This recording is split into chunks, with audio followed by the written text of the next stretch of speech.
આજ રોજ અમદાવાદ જિલ્લાના વસ્ત્રાલમાં આવેલ દસક્રોઈ મામલતદાર કચેરી ખાતે ગંભીર પ્રકારની ગેરરીતિ અને સામાજિક ચિંતાનો મુદ્દો ઉઠ્યો હતો। વિશ્વ હિન્દુ પરિષદ તથા બજરંગ દળ, કુહા પ્રખંડ સાથે ઠાકોર સમાજ, પટેલ સમાજ અને વિવિધ સમાજના આગેવાનો મોટી સંખ્યામાં ઉપસ્થિત રહી આવેદનપત્ર આપ્યું હતું।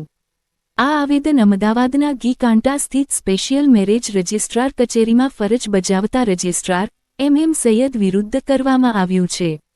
આરોપ મુજબ સત્તાનો દુરુપયોગ કરી એક હિન્દુ દીકરીને ગેરરીતિપૂર્વક કાયદેસર પ્રક્રિયા દ્વારા લવજિહાદ જેવા ષડયંત્રમાં ફસાવવાનો પ્રયાસ કરવામાં આવ્યો હોવાનો ગંભીર મુદ્દો સામે આવ્યો છે। આ મામલે હિન્દુ સમાજમાં વ્યાપક રોષ અને અસંતોષનો માહોલ સર્જાયો છે। આ અનુસંધાને આગેવાનો દ્વારા માંગણી કરવામાં આવી કે સંબંધિત રજિસ્ટરને તાત્કાલિક સસ્પેન્ડ કરવામાં આવે અને સમગ્ર મામલે નિષ્પક્ષ અને ઊંડાણપૂર્વક તપાસ માટે એસઆઈટીની રચના કરવામાં આવે। આ પ્રસંગે બજરંગ દળ ધોળકા જિલ્લા સંયોજક હરેશભાઈ ઠાકોર, ગૌસેવા પ્રમુખ અભિજીતસિંહ પરમાર, કુહા પ્રખંડ અધ્યક્ષ ધર્મેશભાઈ પટેલ, બજરંગ દળ સંયોજક ગૌરાંગભાઈ ઝાલા, સહ સંયોજક મંથનભાઈ પટેલ તેમજ વિશ્વ હિન્દુ પરિષદ ધોળકા જિલ્લા અધ્યક્ષ અને ઠાકોર સમાજના આગેવાન મનુભાઈ ઠાકોર સહિત વિવિધ સમાજના આગેવાનો ઉપસ્થિત રહ્યા હતા। આગેવાનો દ્વારા સ્પષ્ટ શબ્દોમાં જણાવ્યું કે જો આ પ્રકારની ગેરરીતિ સામે તાત્કાલિક કડક કાર્યવાહી નહીં કરવામાં આવે તો આવનારા સમયમાં વિશાળ સ્તરે આંદોલન કરવામાં આવશે।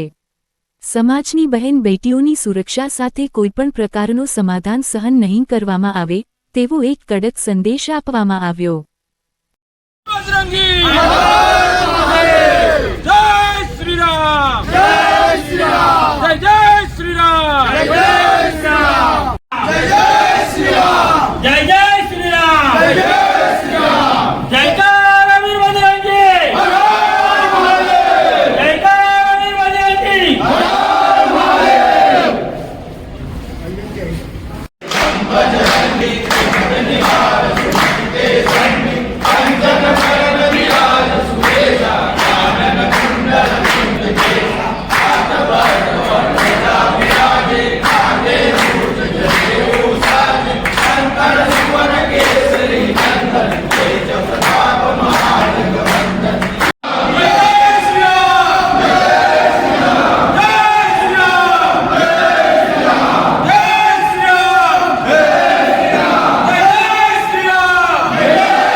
વાગે ખુલે છે ઓફિસ 9 વાગે ખોલી વકીલના ડ્રેસની અંદર એના પોતાની આઈડેન્ટિટી છુપાઈ અને ગેરકાયદેસર લગ્ન કરાવવા માટે એક સરકારી અધિકારી તરીકે એને આ હિન્દુ વિરોધી કૃત્ય કર્યું છે અને જેહાદી માનસિકતાવાળો એ માણસ સરકારે એના ફરજમાંથી મુક્ત કરે એવી વિશ્વ હિન્દુ પરિષદના અને સમાજના દરેક હિન્દુ સમાજની એક એવી અપેક્ષા છે। તો આના ઉપર સરકાર એક્શન લે એવી તમારા દ્વારા અમે રજૂઆત કરીએ। અને એક કોપી કલેક્ટર સાહેબને મોકલી આપો। હા,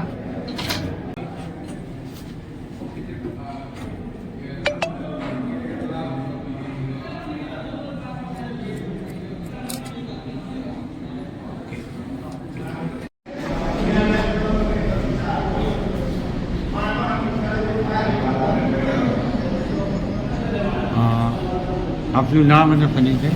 હરેશ ઠાકોર, વિશ્વ હિન્દુ પરિષદ બજરંગ દળ।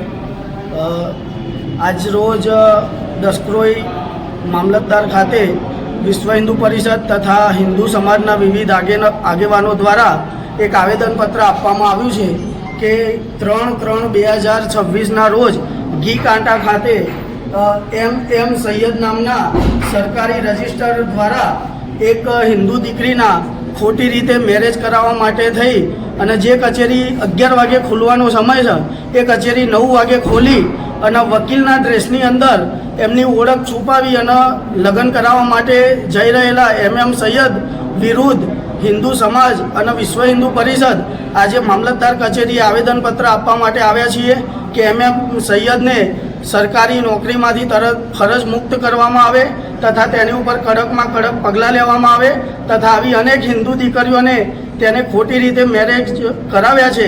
છેલ્લા 1 મહિનાની અંદર આવા 11 લગ્ન જે વિધર્મીઓ હિન્દુ દીકરીઓને ફસાવી એમ સૈયદની કચેરીની અંદર લગ્ન નોંધાયા છે એ પણ એક ખુલાસો થયો છે. તો આવા જેહાદી માનસિકતાવાળા સરકારી અધિકારીને તરત સરકાર ફરજ મુક્ત કરે તેવી વિશ્વ હિન્દુ પરિષદ તથા સમાજની એક માંગ છે. જય શ્રી રામ.